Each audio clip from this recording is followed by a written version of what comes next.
But let me zoom in on the Hungarian case and the example of Jobbik, trying to outline some of the reasons for the spectacular rise of the far right in Hungary, in the country which was probably the most staunchly liberal of all the post-socialist countries throughout the 1990s. So the rise of Jobbik actually goes back to 2009, the European parliamentary elections, where Jobbik captured 15% of the votes.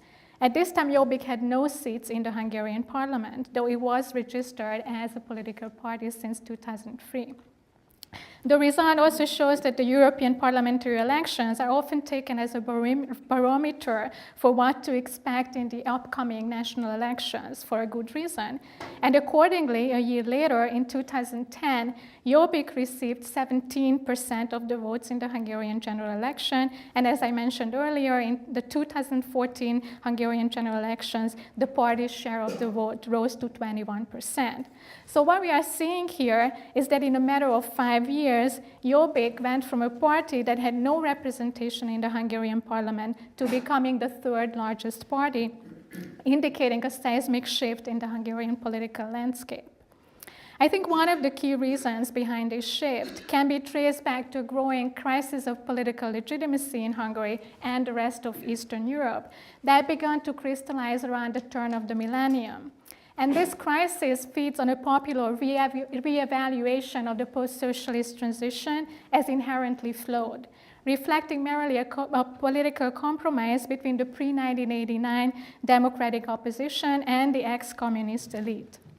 According to this view, the former, the democratic opposition, was allowed to implement the political project of democratic liberalization, while the latter, the ex-communists, were allowed to benefit from radical economic liberalization, convert their political privileges into economic capital, and be spared from lustration. This growing distrust in the political elite and democratic politics has been coupled with disappointment in the economic transition and European integration, which have failed to bring about the economic security and prosperity that people had hoped for after 1989. European integration has failed to significantly increase the living standards of broad strata of the population, and 10 years after Hungary's accession to the EU, the hope of catching up with the West remains elusive. So during the 10 years Hungary has spent in the EU, Hungarian GDP per capita on purchasing power parity pretty much stagnated. It went from 64% to 67% of the EU average. The annual net income of Hungarians is the second lowest among East European members of the EU. It is a mere 25% of the EU average, and it was 24% in 2004.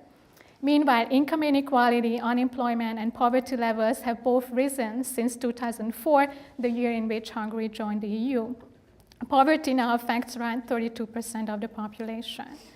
So the combination of growing distrust in political institutions and the political elite and widespread discontent with the country's economic performance provided fertile ground for the emergence of political populism in Hungary. Populist politics follows a simple but very appealing script that pits the people against a corrupt elite. So Jobbik's political program represents a radicalized version of this populist rhetoric. It revolves around three leitmotifs: anti-communism, anti-corruption, and anti-capitalism. Out of the three thematic axes, the anti-capitalist motive is the most multi-layered because it includes several sub-themes: strong anti-globalization sentiments, hostility against multinationals, especially against foreign-owned banks, vocal protest against permitting the sale of agricultural land to foreigners, anti-austerity, strong anti-EU attitude. However, I think it's important to note here that the East European version of Euroscepticism is different from its Western counterpart in that it associates the EU with a kind of neo-colonialism. It sees the EU as a new colonizing force extending its reach over Eastern Europe that is not terribly different from the Soviet Union during the Cold War. So EU expansion is seen as a new form of financial imperialism spearheaded by Germany and Western Europe. Another area where Jobbik's and the far right's political repertoire in Eastern Europe differs from the far right in Western Europe is in the target of its xenophobia and racism. The Western European far right generally targets immigrants with its racist exclusionary rhetoric, while the far right in Eastern Europe scapegoats Jews, homosexuals, and especially the Roma.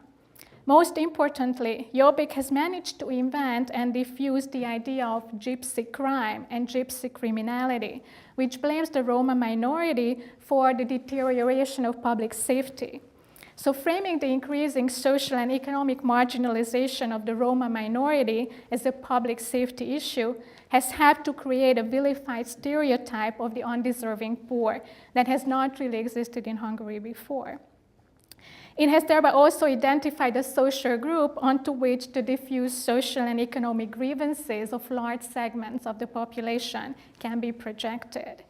So another essential trait of the far right's political toolkit is the simultaneous criminalization of poverty and the racialization of crime.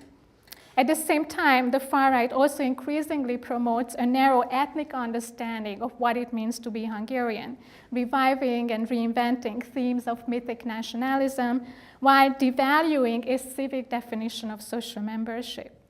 But let me underscore that I think the far right would have never been able to achieve the success that it has without a deep and prolonged crisis of the left. And here I mean the kind of genuine left. Socialist and liberal parties in Hungary have become thoroughly discredited in the past decade and have been unable to reconstitute and reinvent themselves since their massive defeat in 2010 in the parliamentary elections, thereby creating a huge vacuum on the political left. So Jobbik has been the main beneficiary of this vacuum, and its rise cannot be understood without understanding the wholesale collapse of leftist politics in Hungary. I think of all the post-socialist countries, Hungary has the most globally open economy. It is also the country where liberalization, or I should rather say neoliberalization, was implemented the most swiftly, aggressively, and consequently after 1989. So I think given this trajectory, it is no wonder that, especially in the wake of the 2008 financial crisis, it is precisely in this post-socialist country that we are seeing the most vigorous populist backlash.